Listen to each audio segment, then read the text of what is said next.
Belém is the largest commercial center in the basin, the port of entry and the major outlet for the vast storehouse of the inland regions.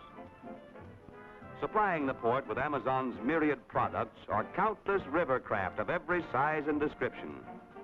For these small boats, Belém reserves a special anchorage called the Harbor of Vero Peso.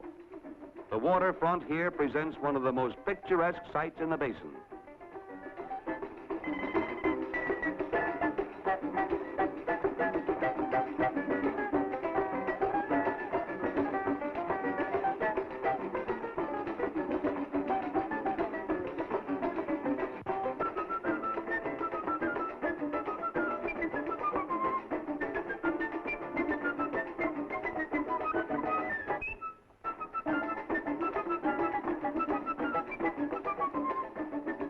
But there's work to be done. And the cargo of the smallest boat plays a vital part in the commercial life of the port. The Amazon and its network of tributaries offers 16,000 miles of navigable water. Up and down these great highways throughout the basin's 2 million square miles flows an endless stream of commerce, exports and imports. The wealth of the river in exchange for the modern tools and household goods of the outside world. Here, the piers are of permanent maritime construction and will accommodate anything that floats, from the river steamers that ply the inland waters to the giant freighters that sail the broad Atlantic. But now it's time we left the waterfront and dropped in for a look at the city. And what a city it is, too, for 300,000 people live here. These have become familiar scenes to us now. The picturesque plazas, the modern buildings, hardly a surprise anymore. So while we're taking in the sights, let's talk about the weather. It's about the only surprise we have left. Yes, the climate throughout the length and breadth of the basin is far different than most people expect. The highest daytime temperatures rarely exceed 92 degrees. A lot more comfortable, you might say, than New York or Washington in the summer. This is the favorite haunt of the Belém playgoer, the Teatro de Paz, or Theater of Peace. And this is the Church of My Lady of Nazareth, remarkable for the beautiful artwork that graces its portals. Here at Belém, the Brazilian government has established an agricultural project that will affect the whole future of the basin, the Instituto Agronômico do Norte.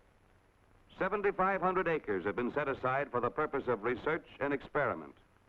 With headquarters at Belém, the Institute has substations throughout the basin, and work is going forward on all the Amazon's products.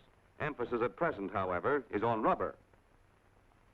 Important in the Institute's rubber program is the instruction of children.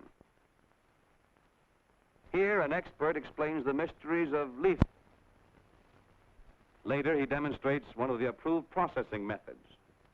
We see that the stout round pole of the seringueiro has disappeared to be replaced by a small, flat paddle.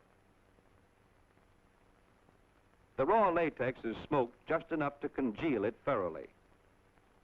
The youngsters are allowed to try it for themselves.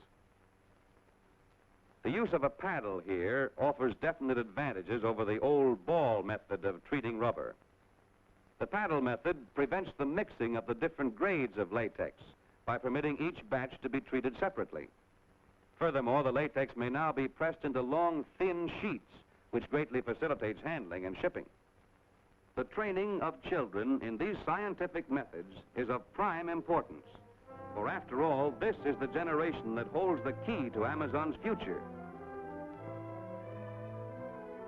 This great fertile valley is the challenge and the hope of the new world, a paradise of riches beyond man's wildest dreams. What role will the Amazon play in the world of tomorrow? The answer comes echoing out of the past. To men who come prepared to accept its challenge, to overcome an arduous task, spare no effort, the Amazon offers unlimited opportunities. For them, Acuña's vision will at last take form. Key to the future is Amazon's soil, much of it deep and rich, a challenge to the technicians who will find means to develop it. Key to the future is Amazon's produce, and here indeed is the world's greatest storehouse of tropical products, within reach by air of every market on earth, a never-ending supply of these products for the new world that's to come. Key to the future is Amazon's water, thunderous and mighty. Potential power for an empire in its headwaters, ready to be harnessed and put to work, ready to lighten man's lives, ready to bring him prosperity. Key to the Amazon's future is the sky above. Amazon awakens to the stir of wings. Spinning propellers quicken its pulse. The jungle rolls back and runways take its place, crisscrossing the continent with a network of super airways that will annihilate distances. Key to the future is Amazon's plans. Plans for new buildings, cool and sanitary. Plans for a better world of tomorrow. Yes, the great river awakens, eager, ready for the touch of men with vision. To men who will accept the exciting challenge to pioneer, to work, and to build. This, then, is El Dorado, a true and lasting El Dorado.